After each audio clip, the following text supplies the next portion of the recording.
అన్నదమ్ముల్లా కలిసి ఉన్నా విడిపోయని చెప్పి మేము అంటుంటే ఇంకా ఇలాంటి వెకిలి చేత ద్వారా మా గుండెల మీద గుద్దినట్టే లేదా అని చెప్పి అడుగుతారు అధ్యక్ష. మీరు తొక్కల మామిడి సంస్కారం, చింతల మామిడి సంస్కారం నేను అడుగుతా ఉన్నా. ఇవాళ ఈ బిల్లు ప్రజలకి మా అమరవీరుల రక్తం ఉంది. ఈ బిల్లు ప్రజలకి మా అమరవీరులను కన్నటువంటి తల్లిదండ్రుల ఆక్రందనలు ఉన్నాయి అధ్యక్ష, వాళ్ళ కన్నులు ఉన్నాయి అధ్యక్ష. ఒక్కొక్క బిడ్డ ఇవాళ ఈ బిల్లు మామూలు బిల్లు కాదు.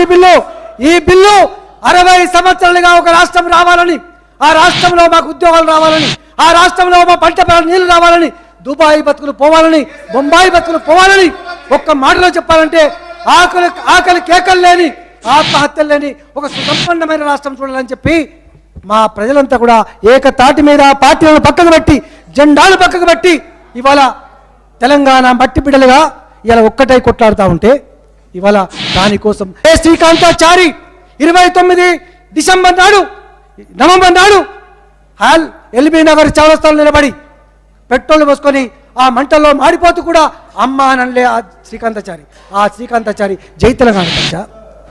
ఇక్కడ అమరత్వం ఢిల్లీ సర్కారు తెలవట్లేదు, ఇక్కడ అమరత్వం దేశానికి తెలవాలని చెప్పి ఒక మీడియాకు ఒక ఉత్తరం పెట్టి, సోనియా గాంధీ గారికి ఉత్తరం పెట్టి ఏం రాసిన అధ్యక్ష యాదిరెడ్డి, ఏ రంగారెడ్డి జిల్లాలో తెలంగాణ ఉద్యమం అని చెప్తారో కూతవేటు దూరంలో ఉన్న మంగళవారం అధ్యక్ష అయింది, రంగారెడ్డి జిల్లా మంగళవారం అధ్యక్ష.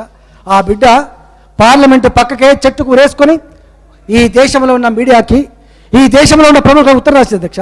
ఆ ఉత్తర సారాంశం ఏంటంటే, దేశంలో ఉన్న మేధావులారా, దేశంలో ఉన్న పాలకులారా, మా తెలంగాణ ఆక్రోశాన్ని ఆవేదన పట్టించుకోండి, తెలంగాణ బిల్లులు పార్లమెంట్లో పెట్టమని చెప్పి అన్నాడు అధ్యక్ష. మేము డెడ్ బాడీ కోసం పోయినాం అధ్యక్ష. డెడ్ బాడీ కోసం పోయి ఈ బిడ్డ అనాథ బిడ్డ కాదు, ఈ బిడ్డ తెలంగాణ ప్రజల బిడ్డ, ఈ బిడ్డ పక్షాన 4 కోట్ల తెలంగాణ ప్రజల కన్నీళ్లు కాస్తా ఉన్నారు, ఈ బిడ్డ శవం కావాలని చెప్పి పోతే ఆ బిడ్డడి శవాన్ని అనాథ